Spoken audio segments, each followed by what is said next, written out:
How will the government measure the success and effectiveness of this new coordination centre in improving child protection outcomes?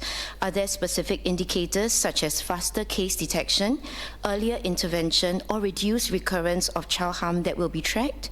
And how will MSF ensure that frontline social workers and community partners benefit directly from the improved coordination rather than being burdened by additional administrative layers? Following the review panel's findings, practitioners such as the social workers were very quick to point out that there needed to be greater support for professionals in the child protection space, rather than simply having more standard operating procedures, guidelines, protocols, as what Minister has said. I fully agree with this. So I'd like to ask, what are the plans to upskill practitioners in child protection? The initial reporting of the case in media kind of pinned the blame on the social service agency beyond that was involved.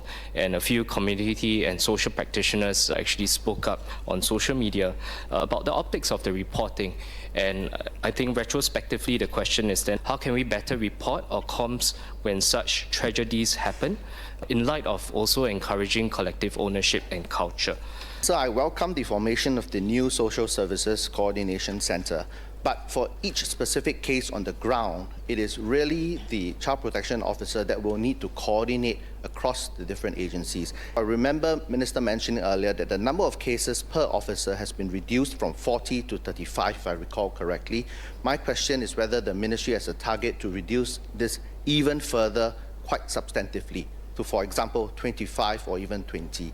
The actual caseload is an issue to manage the child, but because of the coordination work that is required, because of the mind space that the officer will need to have, I believe that the number of cases is still too high at 35.